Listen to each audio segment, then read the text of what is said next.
సంఘం ఈరోజు చూస్తున్న పిలుపు మేరకు రాష్ట్రం మొత్తం ప్రతి కలెక్టరేట్, ఆర్టీఓ ఆఫీసులు, ఎంఆర్ఓ ఆఫీసులు ముట్టడి చేయడం జరిగింది. రాష్ట్రం మొత్తం ముఖ్యంగా బీసీలకు 42% రిజర్వేషన్లు ఇస్తామని కాంగ్రెస్ పార్టీ బీసీలను మోసడం చేయడం జరిగింది.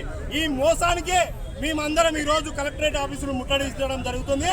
ముఖ్యంగా రేవంత్ అన్న నీకు ఒకటే గుర్తు చేస్తున్నాం, బీసీల లెక్కలు బయట పెడతలేవు నువ్వు.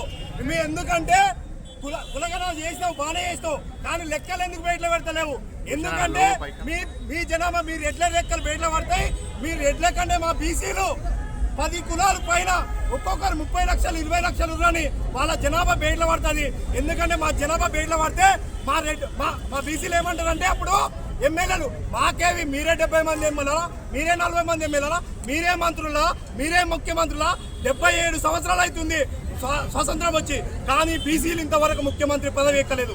అందుకనే బీసీలు వచ్చే ఎన్నికలలో బీసీలు ముఖ్యమంత్రి పీఠాన్ని గుంజుకోనిక సిద్ధంగా ఉన్నారని రేవంత్ రెడ్డి గారికి గుర్తు చేస్తున్నాం. ముఖ్యంగా ఇంకోటి ఏంటంటే ఆర్టికల్ 243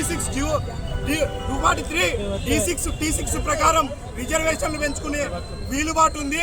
మీరు రాజ్యాంగంలో ఎక్కడ అని ప్రభుత్వాన్ని మేము డిమాండ్ చేస్తా ఉన్నాం.